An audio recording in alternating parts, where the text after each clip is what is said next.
Colby, Yeah, Barry? do you know what I'm looking for? No, Barry, what's that? The warm side of the door. do you get that? What's going on, guys? My name is Barry. And this is Colby. And this is Who Watches This.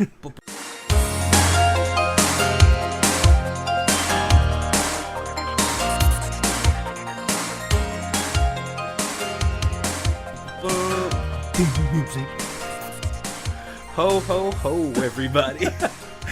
Welcome to December and welcome to Christmas. Holiday movie month. Sorry. Right. Christmas movie month. Well, because we have, like, other holidays. that's true. We have Halloween. That's why I said oh, yeah. Yeah. That's right. Yeah, it's funny that those are the only two holidays that really matter to us. Like, Thanksgiving is just, it's a weekend, not a whole month. Right, and I feel like we're both have too much testosterone to do, like, Valentine movies. Well, also, they're kind of boring, like, to really even talk about. Like, you know, maybe you talk about old classics like Sleepless in Seattle. I like the soundtrack to that. I don't remember it. When Harry Met Sally. Right. But I think it's because, unlike horror films, romance films are like romance or drama, and then they kind of just, they have a formula, right? Yeah. But it's weird that Christmas has a very a fucking hard on for horror films. More and more. I didn't realize this went back as far as it did. But yeah, I mean, I know there's a lot now. Well, so this came out like 1984. Black Christmas was Right. also like I think that came out even before Halloween with Mike Myers. Okay. Which is kind of amazing, right? But it doesn't get the credit that Mike Myers gets. But it's also like a Christmas slasher. I just feel like a lot of these directors and writers didn't have happy homes. So they're just like, fuck Christmas. Well, you throw kids on like Santa's lap, and at least a quarter of them cry because they're scared. So like it's an inborn like early fear, I think. Yeah, it's that, and also just catching your mom dicking down Santa Claus. No, but before we get to introducing the movie for you guys, let me go ahead and do the movie trailer. Trailer's coming. All right. What happens when Grandpa is senile? He warns you about the dangers of a hefty man intruding on your domicile. Next thing you know, he'll be kissing your mother underneath the mistletoe. But before that could even happen, Santa kills your parents in front of you, leading you to a trauma that that will forever haunt you.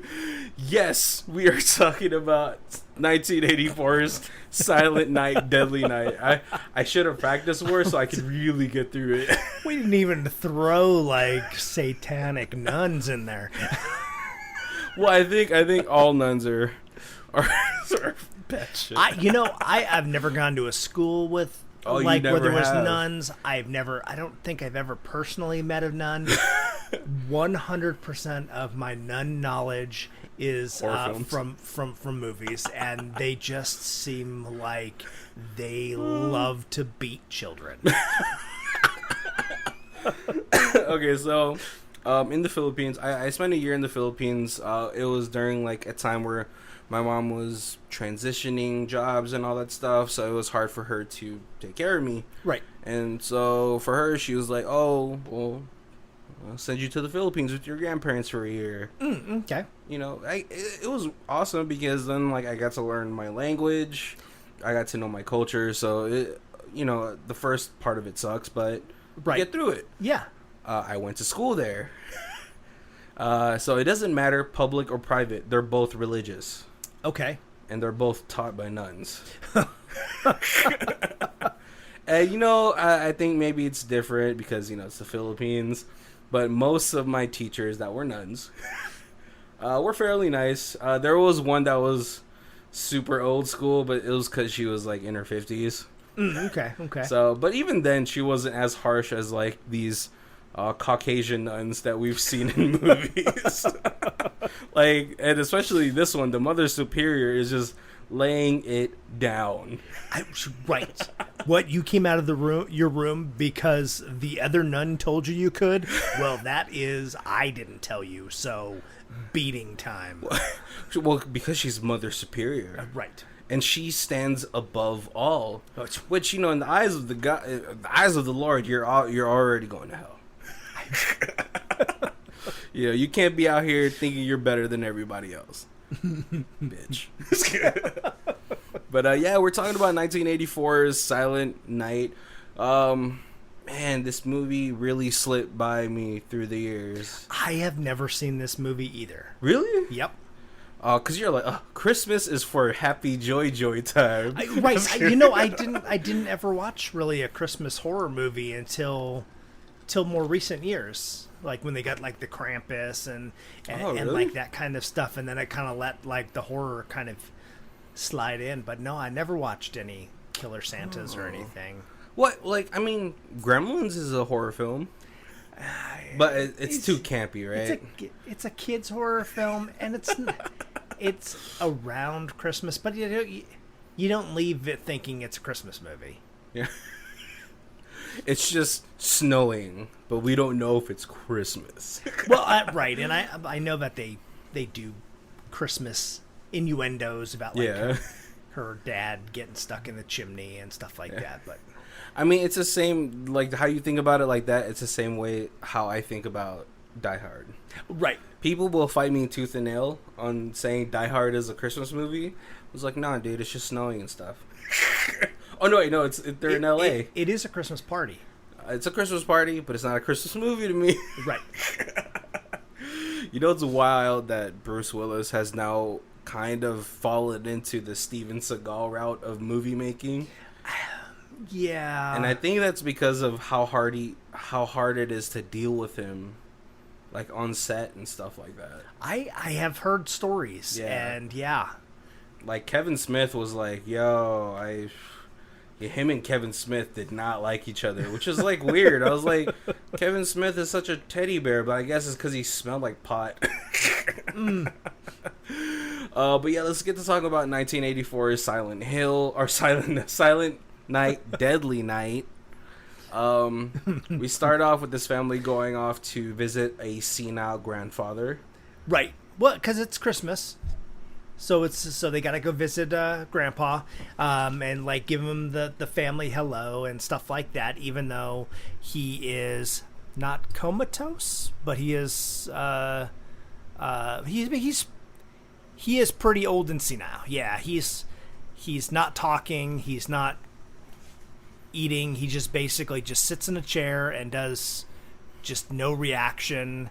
And grandson's super excited-ish to see Grandpa, except for he's like, it's Grandpa, but why do we have to come if he can't talk, you know? Well, he probably remembers Grandpa when he was like fun Grandpa. Right, and Grandpa looks a little bit like a skinny Santa Claus, like he's a... But as soon as like the doctor takes away his parents, Grandpa like eerily turns to him and he's like, have you been naughty? Well, it starts like he's like, you like Christmas? The kid boy's like, yeah. He's like, have you been good? He's like, yeah. He's like, Grandpa. And then all of a sudden, Grandpa's like, you better be good, because if you're naughty, Santa will punish you. Have you been good all year? And the kid's like, well, maybe not all year. And he's like, oh, yeah, Santa's gonna punish you. And it is pretty unsettling. It is super creepy.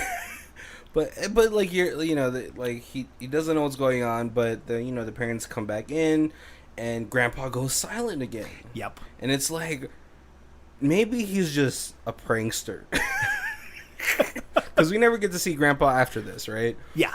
He's just like, it's like a one time thing. And then so as the family leaves, because they want to go back home, because it's Christmas Eve. Yep. They got to get home so everyone, they can set up Christmas and all that stuff. And we cut away to a Santa going into a convenience store, and he's an asshole. Yeah. You can't dress up like Santa and commit crimes. I'm sure a lot of people do. I know. A lot more than I'd like to admit, but... Yeah, you know. Funny thing is though, is that no one's ever dressed up like Mr. Rogers and committed crimes. That's right. Because Mr. Rogers is real. But no, and so yeah, he gets away, and then so as the family is driving back home, we actually see the convenience store Santa, and his car breaks down, and them being good Samaritans. Right, because they're like, oh, hey, this guy must be going to like a Christmas party dressed like Santa, and his car broke down. So, yeah, of course we'll stop and help him. It's Christmas Eve. Yeah, and he's like, oh, look, Billy, you'll get to see Santa a little bit early. But at this point, Billy's like, fuck Santa. He's like, no, Santa bad. Santa's going to give me a whooping. And he tries to tell his dad, like, please don't stop for him. But, yep. It's hard to not try to be a good person during Christmas, right? Right. I remember when I was... And to a Santa, yeah. And there's, like, obviously a broken down car, so, like... It's a sweet car, though. You don't you don't think the foul thoughts. You think, of course, this poor guy. Yeah, I mean, I remember I was delivering packages for Amazon during Christmas time, and some dude's dog bit me. And, you can make some money off that, but I was just like... hey man, I'm just gonna let this go, but you should probably train your dog. Right. Because it's Christmas, like you don't want to deal with like legal shit during Christmas, right? Right. Yeah. So but yeah, and so Santa's like pulls out the gat and he goes rat-a-tat-tat on his parents. Which is like, okay, so like to traumatize a kid about like Santa Claus, who's this figure of goodness, right, is already traumatizing enough. Right. Not to actually have that trauma solidified. And not only that, but it is like he shoots dad and then he yanks mom out of the car and he tries to rape her and she fights back, so he just like stabs her in the throat. Yeah. And in the flashback, I don't know if he proceeds to assault her. Because it looks like he does, but I don't know. And, trigger warning for anybody for sexual assault. This movie, besides, the 2 times in here, it's pretty bad, so I just want to warn you guys. Yeah, right. It's definitely like there's a... Yeah, no, this is full on like assault. This is... I wasn't like this isn't like... Yeah, pressure you into something on like prom night. This is like, what you said no, I just ripped your shirt off. Which happens twice in this movie. Like, Jesus. Right? This is a rapey little town. But and Santa's like yelling out there, like, "Where are you, you little bastard?" Slurring his words, and then we cut away to 1974 when he is in an orphanage. Yep. Which, like, okay, so one of my thoughts during this is, like, is there even orphanages around now? Or is it... I've never, like, driven somewhere and be like, oh, there's the local orphanage. This sounds terrible, but there was a comedian who was talking about, and he was like, there's so many, like, kids who don't have homes. And I'm not saying that you should advertise, but I know when I see... an advertisement for like the pound, it makes me want to go and buy a kitty. Yeah, like I don't know, like have you seen an orphanage in town? I haven't. I wouldn't even know. Yeah, like now, like I'm just like during this whole time, I was like, is there just like an X-Men school out there for just kids with no parents? Right. I've never seen an orphanage. Did they go out of business? They've got to still, right? They've got to still be. Yeah, like no one's gonna foster that many kids all at once. Right. And where do you hold them for till they can get a foster family? Exactly. But I still never seen one. But so we have Billy in this orphanage. It's ran by nuns. And, they're teaching the children. They're having them go through things. But Billy is obviously disturbed. His Christmas portrait is, him killing Santa Claus. Right, yeah. Which, you know what? Like, at that point, I'm like, all right, well, he has a plan. He's gonna kill Santa Claus. Like, he's already trying to put up some psychological, like, walls. Yeah. Over Santa Claus. So And the kind young nun, she definitely is like, oh, yeah, he's a good, polite kid most of the year, but he always has trouble around Christmas, which is understandable. Yeah. But Mother Superior is like, well, we're just gonna have to beat the fear of Santa out of him. Well, you know, the Catholic and the Christian church don't believe in mental illness. It's just the devil in you. Right. Oh my gosh. But yeah, and so he has this early childhood in this orphanage. There's obvious like events that happen, like he catches a nun and a janitor doing it. Yep. And then he gets beat for watching them. For like catching them. Yeah. But you know what? In this scene, it's so the scene where he's going through the peephole, right? Which I've never been able to look through a peephole, and I'm kind of jealous. I need to find somewhere with a skeleton key door so I could look through a Vegas peephole. has got nothing but like solid blocks. But we have like a weird amount of times that they do a close up of this guy like twiddling this girl's nipple. I was like, how many times are they going to show that? Hey, that's an 80s move. A lot of nipple play. A lot of nipple touching in 80s movies. There was like girls were just like instantly topless, and then it was like, let me touch your nipple. But Mother Superior obviously beats the shit out of those two. Yes. Because they are sinning. Right. And then she proceeds to beat Billy because he was sinning. Right. By watching an indecent act. Right, even though he was young and he didn't even understand what it was. Yeah, he just heard two people wrestling next door and he wanted to see who was winning.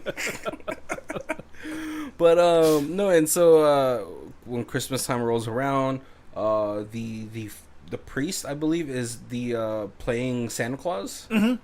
Right? Father Bernard. Something like that, yeah. Yeah. And, you know, Billy's, like, not having it, so he like, punches. I am not sitting on Santa's lap because Mother Superior has beat me enough that I know that I am not a good boy. Right. All right, because that's where you go to get judged. Yep. Have you been a good boy? And so, yeah, Billy punches the Santa Claus, and then he gets sent to his room.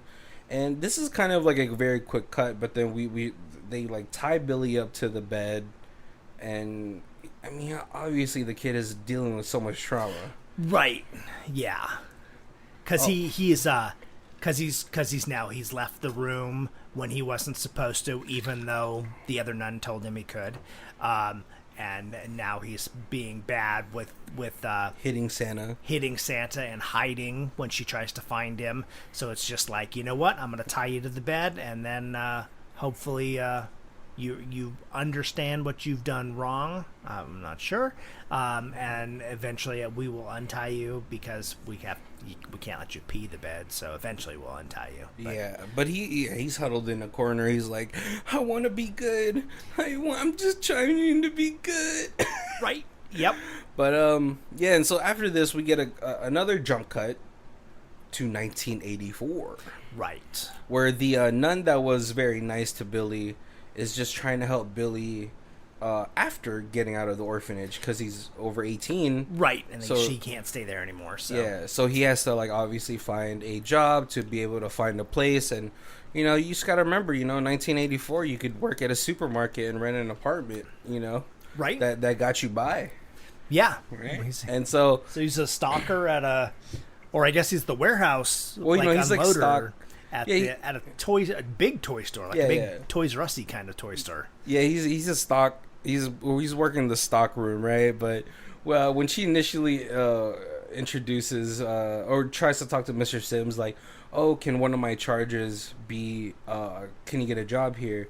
And he's like, I'm not trying to get a boy. I need a man to lift these crates. But she's just like, well, Billy, come talk to Mr. Sims. And it's a slow pan to show how much Billy has grown into a hunka-donka guy.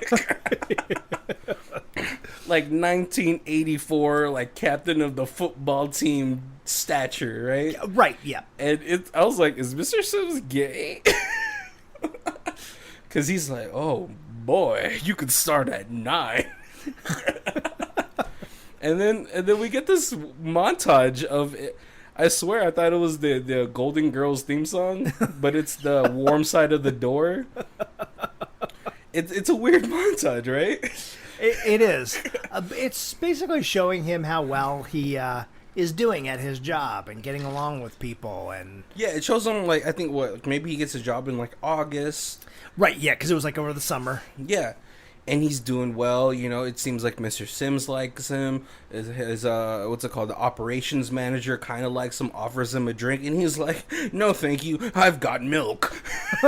Which is probably appropriate because if he's only 18, he shouldn't be slugging the whiskey. Oh, but Kobe, it's the 80s. It's fine. That's true. That's true. If Anthony Michael Hall can be making sexual assaults in what's it called, 16 Candles at 14, he could slug a whiskey at J&B. And then I gotta say, just the super nerdiest person, me, just like mega nerd, I so noticed as he's stalking that the shelf above where he's stalking, there's like 8 boxes of like Jabba the Hutt, Mattel Jabba Palace. The thing's like $500-$600. That's like the whole budget of the movie just sitting on the shelf right there. I didn't even know. I know. And, like, you know, it's funny because, like, as we're going through this montage, it shows that him and Pamela are kind of friendly. Right. You know, she's the cashier of the toy store.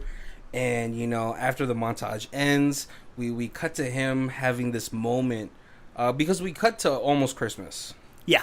Yeah. Right. And then, like, you know, he's having a hard time dealing with all the Santa stuff. And even his operations manager is like, you know, I used to like you, but you've been spacing out all the time and you're not getting your work done. Yeah, and you can see it every time that, like, he comes around the corner and there's like a Santa or something. His face is like wrinkles up. He's like, "Urgh." Yeah. And, you know, and then so we see like a Santa thing, and then Pamela, like, he backs up, knocks over the ball display. Right. And Pamela's like, don't worry, I'll straighten it up. And so after that, you know, he has a sexy dream about Pamela. Right. You know, and he's like, no, naughty. He wakes up in a cold sweat like he just saw Freddy Krueger. And he's like, no, boobs. Right, because when he saw the people doing it in the at the orphanage, he got beat just for looking. So yeah, he certainly thinks that if he's dreaming about it, that's got to be bad. You know, which is unfortunate, man. But, you know, first thing I gotta say, though, when I saw that dream happening, I was like, this dude is definitely getting a lot of dingleberries on his butt. Because he has a hairy bottom. He was a furry man. Oh, man. But furry was hot in, like, the early 80s, yeah. Right? A little scruff. Yeah. A scruff all over the body. But, yeah, so we get back to the store, and Mr. Sims is informed that Santa can't come. Right, yeah, the rental Santa has hurt his foot. And so Mr. Sim gets Billy to play Santa. Right. Which I was even surprised that they were able to even get him in the suit. Yeah, I mean, he definitely, like, coaxes him, and he's like, hey, Billy, you've been doing such a great job. You're such a good boy. Yeah, you're my main man. Man, we got a project here for the store. Is there any way you could help us out? And he's like, of course, I'd do anything for you, boss. Yeah. He's like, okay, well, put on the Santa suit then. I know, but, like, during that whole time, Andy, the operations manager, is just, like, looking like a sad dog. Like, right. I could play it, Mrs. Sims. He looks Italian. I don't know. Right? Yeah, that's a terrible Italian '80s accent. I think I was trying to get a little bit of John Travolta, Saturday Night Fever in there, but I just and so we get this weird day with Billy as Santa, and he has this girl on his lap, and he's like, "You better be a good girl, or you don't get presents." Right? Yeah.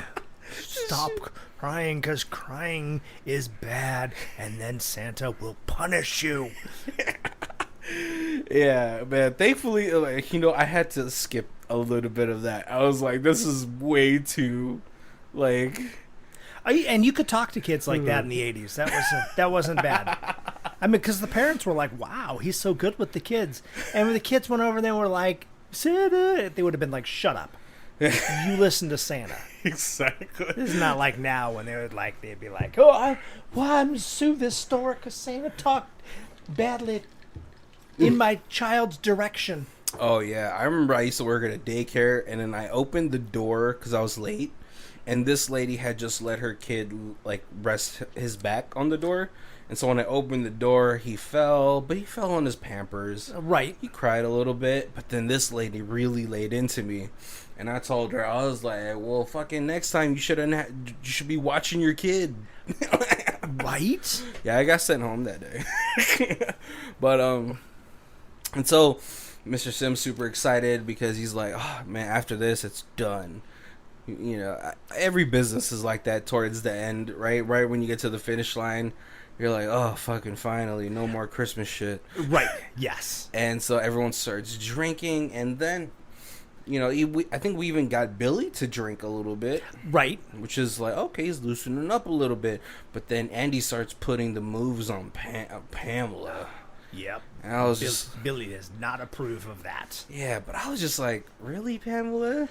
But it's what, like, she kisses him under the mistletoe, but then he's got this whole like, hey, I've got a special present for you in the back room, and she's like, but I don't want to leave the party. He's like, come on, you gotta go to the back room.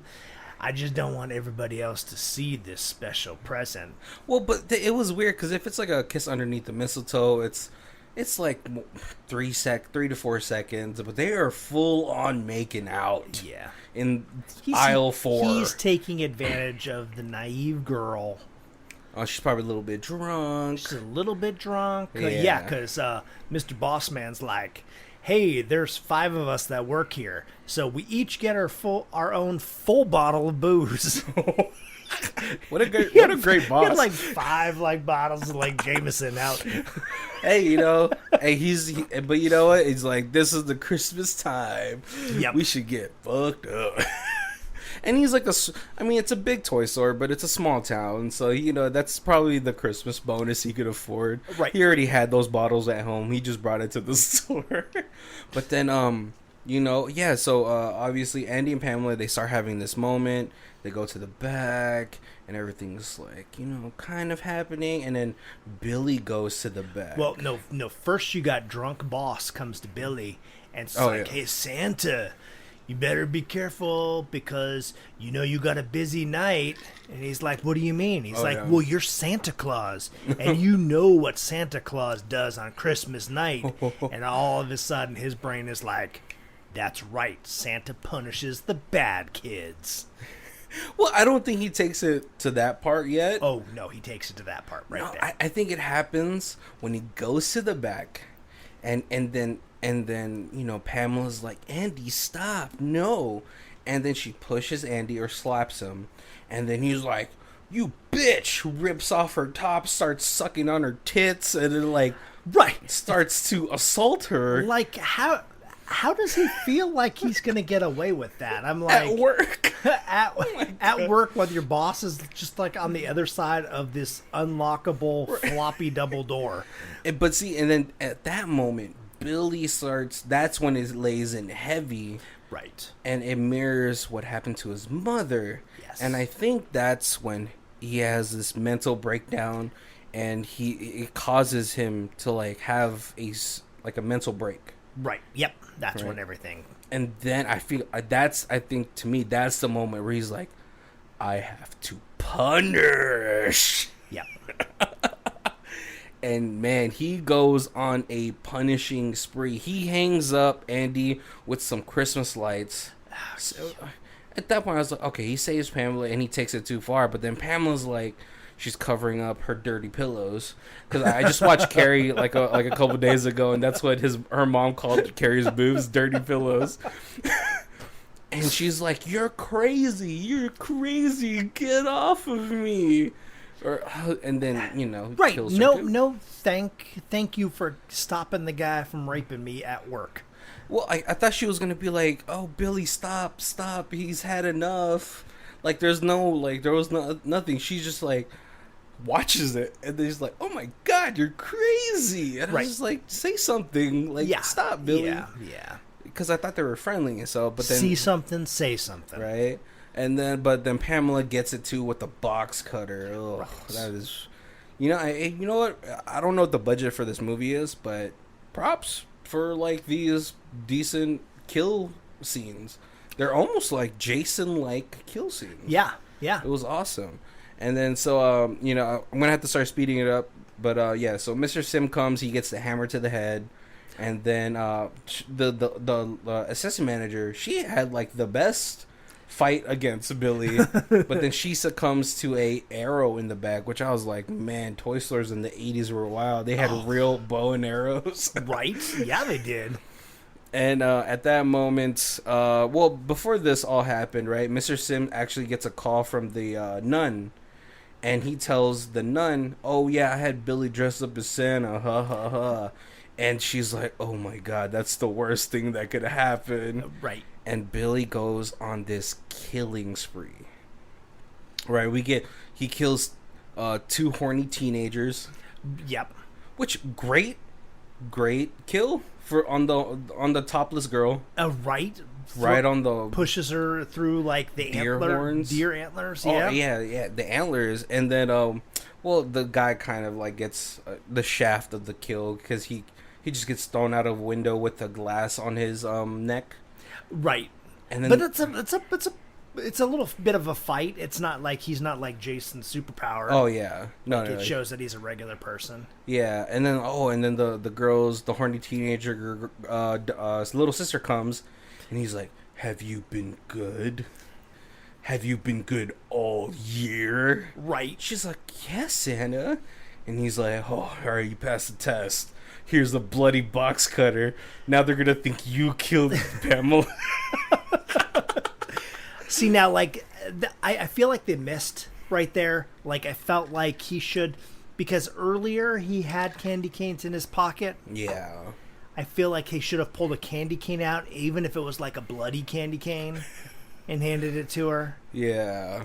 Yeah, that would have been a good, like, a moment for Billy to just, like, have nice treats for people, right? Right. But yeah, a bloody box cutter, that's a little creepy. What else, man? Like, the other kills I can only really remember is the sledding. Sledding was a good one. That was a good kill where like the bully is going down and he jumps out, is like, "Punish!" Just chops his head, and then the body is still sledding down. Awesome kill. And then the guy at the bottom screams like octaves higher than he should be able to.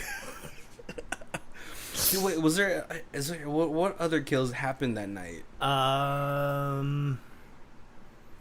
Because those are the 2 kills I really remember. Right. I don't know if there was All right. anything else till he gets... Because then he goes back to the orphanage, because now he's got to punish the Mother Superior for punishing naughty. the children. Right. But but before that, we have the nun. She's at the police office, and she's like, and the chief is like, or the detective is like, "You're right. We have to find him. This kid's psycho." Yeah. And she's like, "No, he's just very trauma ridden. Things." It just pops off. He's like, they're trying to figure it out, and then she's like, "Oh, I think I know where he's gonna go." So they put an APB out for the orphanage, and somebody that's on the route or on patrol is like right by. So he stops by. He sees Santa coming towards these children. Yep. And he's like, so he pulls out his gun. He's like, "Stop! Freeze, Stop." Santa! Freeze! Don't go any closer to those kids. And Santa just runs on over and gives a kid a hug. But then Santa gets shot in the back. Listen, like, you have to confirm the identity. Remember, at this point, there was no tasers. You couldn't have tased Santa. Yeah, you're not Mason Santa in front of all those kids. But that's better than... Well, because the fumes of the mace is going to irritate children's eyes.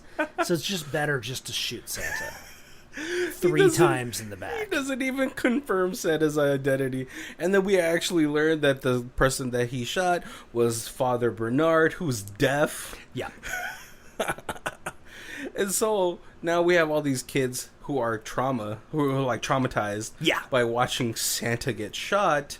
But the police officer's like, mistakes happen. But he's like, fine, Mother Superior, I'll go outside, I'll do some patrolling. And he patrols, and he gets hit in the chest by Billy. Yep. And so after that, Billy goes up to the door while all the children are singing Jingle Bells and all that stuff.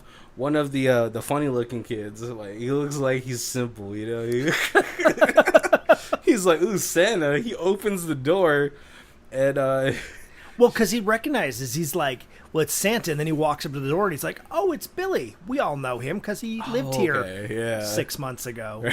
So, of course, it's okay for me to open the door for him. Yeah, and he creeps up to Mother Superior. Mother Superior is now even more, even though the children are already traumatized, she's like, hey, kids, just in case watching Santa get shot wasn't enough, I'm about to drop a real truth bomb on you. He's not real. And then Billy raises up his the axe, and he's about to kill Mother Superior because she's a naughty. Yep. And then gets shot by the detective. Further, again, just in case the first Santa shooting wasn't traumatizing enough, we needed a second one, just to really solidify that these kids are now going to be 100% steak sauce fucked up. And then you have the we didn't even mention it, the completely non-story part is that Billy has a little brother who was a baby, Andrew, and he's also at this orphanage, and so at the very end, like, you didn't even really know which kid was his brother. Well, no, because it's you do, because then he grabs Mother Superior's tuning device, and she's like, nothing like his bigger brother. Yeah. Andrew is such a good boy. Yeah. But then after Billy falls dead, he stands up and he looks at Mother Superior and he says, naughty. He doesn't say it like that. It's so sexy when you say it. No. Yeah, he doesn't say, ooh, Mother Superior is naughty. No, he's like, naughty. Full Anakin Revenge of the Sith voice. Right. And then, obviously setting up for a sequel, which I am really down to watch. Oh, yes. No, I as this movie, I enjoyed so much that immediately after I was like, this was only like an hour and 20 minutes. And so was the sequel. So I'm going to go ahead and watch that. And then after I was done watching that, I was like, this was remade in 2012. I'm going to go ahead and watch that. And then I watched that. And then today, right before we came, I watched part 3. Oh, man. Yeah, definitely. At the time of recording, it's not December yet. Sorry, guys. But definitely when Christmas rolls around, it's going to be a part of my movie list to watch this entire series. It's amazing. But before we go talking about the things that we liked about this film, let's go ahead and do our other section, high star, low star. Colby, where do you want to go? Oh, we're definitely high star. All right. This one. Boom. So we got Alan giving it 5 stars. One of my favorite slashers. The original Silent Night, Deadly Night is a classic slasher. The movie is controversial because a guy in a Santa suit kills people. A man does he deal out its punishment. Oh man, if I could read. He's up there with old Jason himself. What's up with the creepy grandfather at the beginning? He knows about this somehow. One of my favorite characters is the owner of the toy store.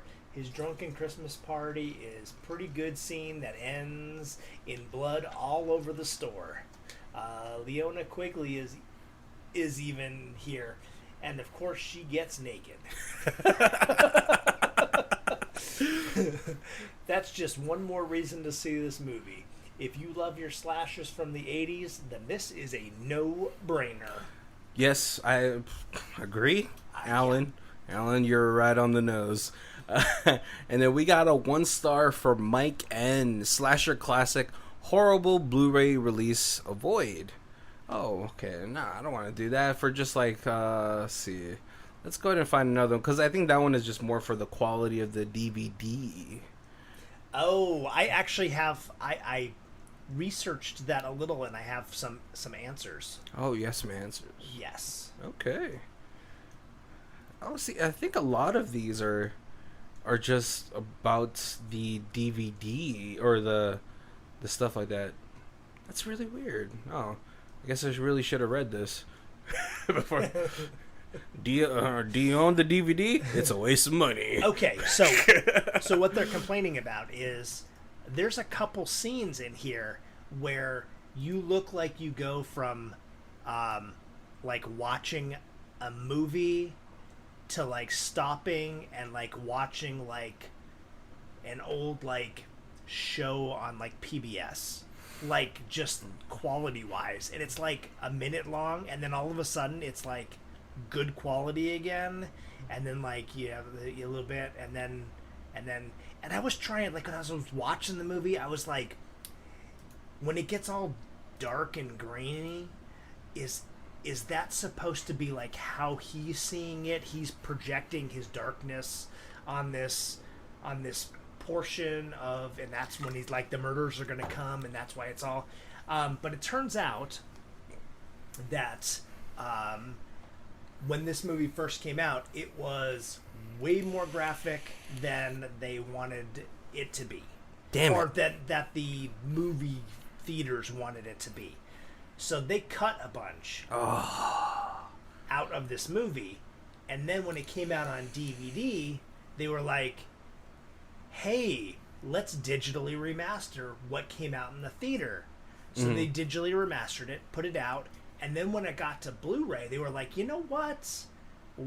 We're in, the early 2000s now. Blu-ray is a thing, and this hack and slash that everybody was so against in the 80s on this is nothing compared to the movies that are out now. So let's just edit those parts back in, so then it's like really like you're watching the director's cut, except for those parts that originally got cut out, got like removed, edited out, never got like the digital enhancement of DVD. So they're still like Super 8 versus like DVD quality. Oh, okay, that makes sense, because I saw the dip and I was like, that's weird. But that's what I also thought. I was like, oh no, that's just Billy's mental capacity like slowly breaking down. Right. So Because it's always on these like dark parts, it's on the rape parts, and it's like, yeah. But then when you go back and you're like, oh yeah, because those really would be the parts that, like the part where he's pushing the girl, like they show her hit the like the deer on the wall slowly, but then it gets all grainy as he's like pushing the antlers through her stomach, because that's a part that they were like, oh, that's a little graphic, let's cut that out. That was a great kill. All right, so I found one, right? So I got a 2-star one for Adamo. Some of the kills were pretty gory. The toboggan one was good, and then it just cuts off. I thought I had seen some of it, but it turns out I hadn't seen Silent Night, Deadly Night at all when I watched it. I remember seeing a bit of the movie of a thug dressed as Santa brutally shooting every member of a family in their home, but it wasn't this. What? I have to be honest, I didn't think much of Silent Night, Deadly Night. It started off interesting with the gruff stick-up dressed up as Santa killing Billy's parents, but I couldn't buy the now 18-year-old Billy as a would-be serial killer. It's just too young. Some of the kills were pretty gory. The toboggan one was good, and the antler one too. But what I found most interesting with the Arrow video release was the included audio interview with the director, Charles Sellier, and his want to distance himself from the film. As I understand it, as I understand it, the movie generated a lot of controversy when it came out, and Sellier was deeply religious. He went from being Catholic to Mormon to evangelican an evangelist Christian until he committed okay, wow, I didn't know that. Oh, This was a few years ago, and clearly didn't feel comfortable about his part, supposedly even omitting the movie from his filmography on the website. Still spoke very well. Okay, that wasn't really much for the film than it was for just everything that happened. But this movie is, man, it was great, honestly. I mean, I could definitely see the religious parts in it. Right. Because I grew up Catholic. But really, this movie is so good, just with showcasing how undealt trauma could... Right, because really, like I said, it's like an hour and 20 minutes. Really, the first 45 minutes is all kind of dealing with Billy growing up and him dealing with this trauma. And it's a lot psychologically. It's a lot deeper than just like the regular slasher hack and slash. Yeah, I mean there's a decent story behind it. I mean, yeah, like on how I almost like you watch like the Joker movie and like you like most of the movie is like his being tormented till his brain breaks, and then he's like, I'm gonna be a supervillain. Yeah. You know, it's kind of like that. Yeah, I mean, as I saw this, it's just him not being able to, like, no one ever really tried to help him with his PTSD. Right. And that's what it really came down to, is that no one helped him, like, to help fix his trauma. Right. Yeah. It was just this kind of like you said, that like you in the church, there's not mental disorders. It's just like, hey, this is a young kid. You know, he went through some bad stuff, but hey, if he is a good person, you know, he'll just get over it. Yeah. That's because the church doesn't believe in therapists. But yeah, I was actually super surprised about how the story for this film was. I was coming into this movie thinking, oh, this is gonna be some nice horror schlock. and it isn't that at all. And I'm like, we gotta say, like, this is super low budget. This is 80s, so there's a lot of stuff happening that was not even okay in the 80s, but is super not okay now. Like you said, there's like trigger warning. If you are not a fan of rape, this is got two not super graphic, but definitely very alluding to rape scenes.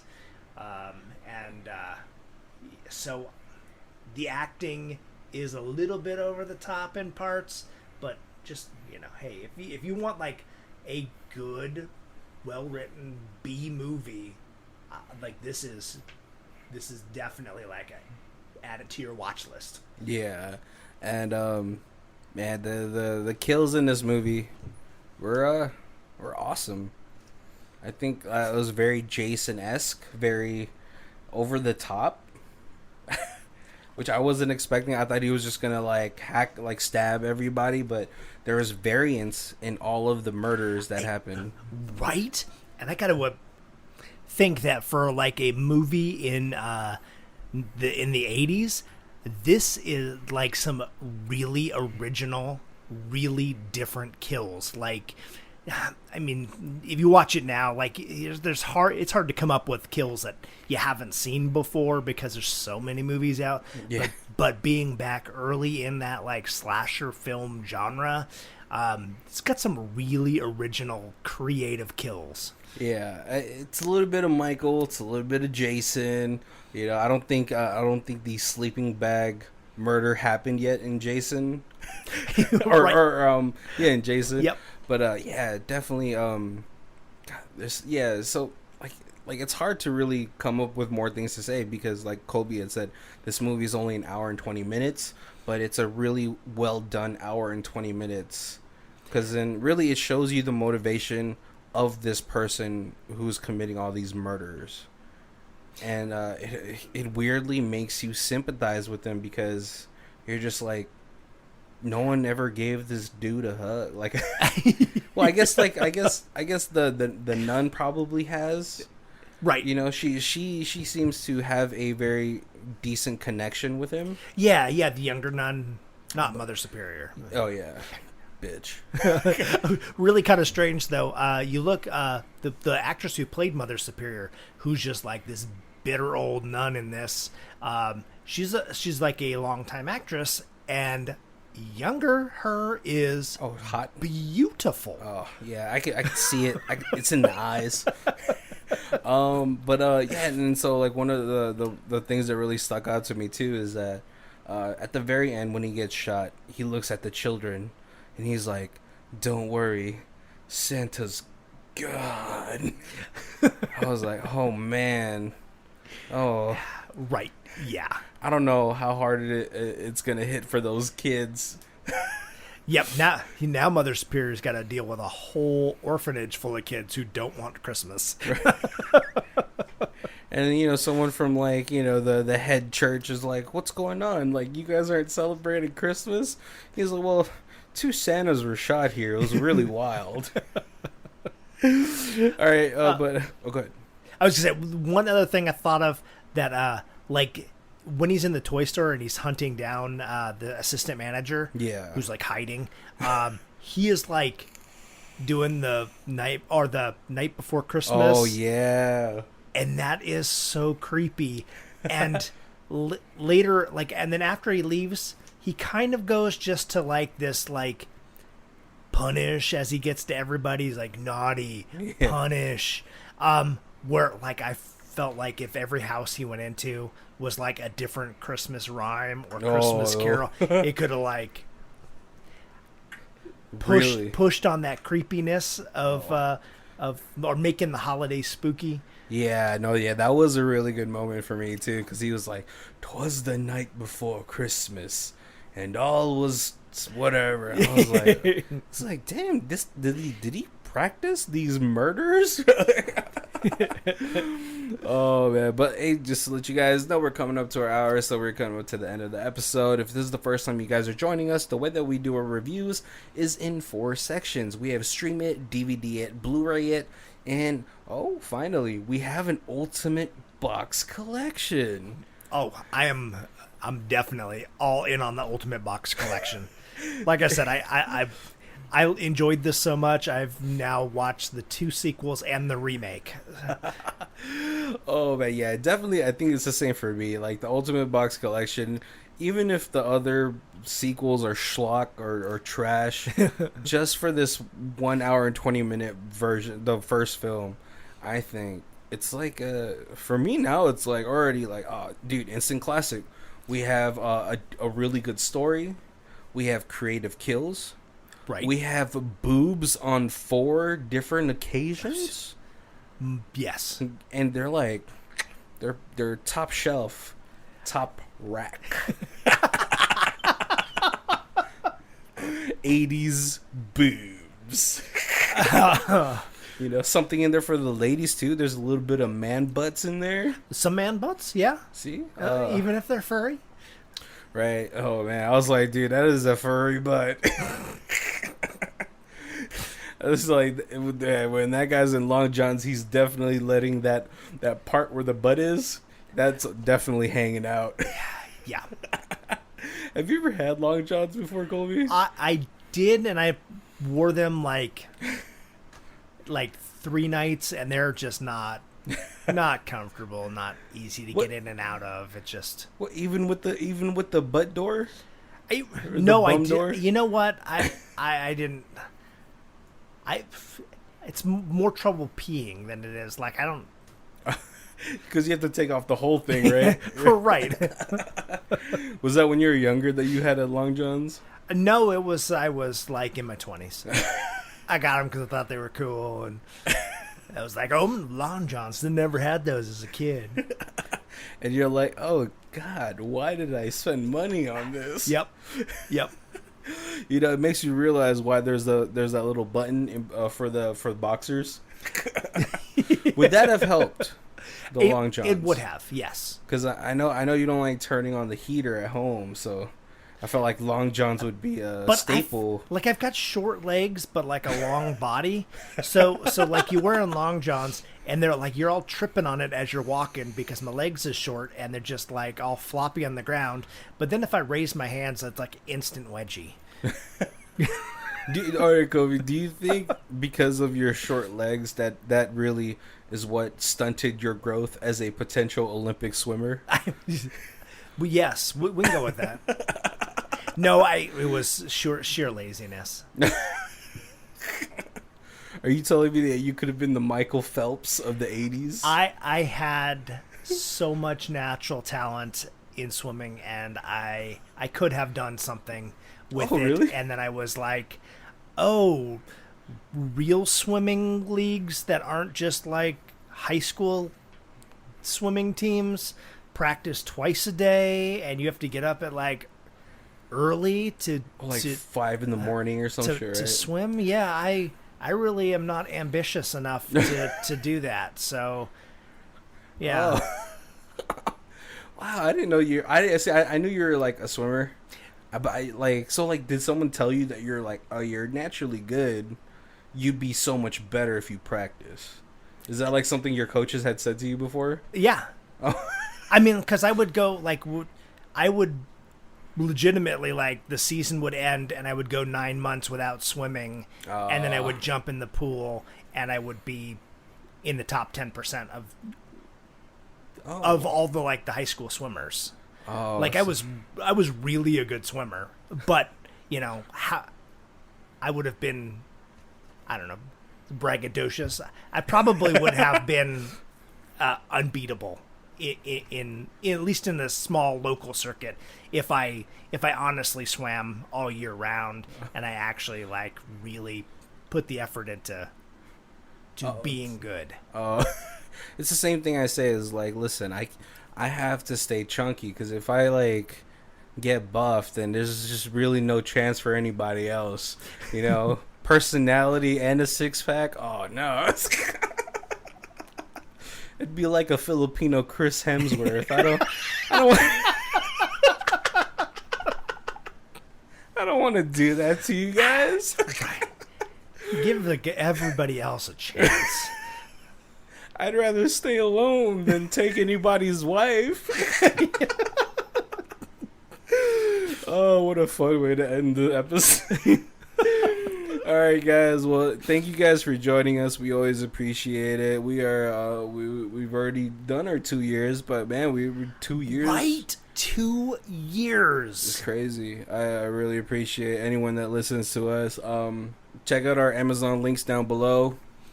That helps put some.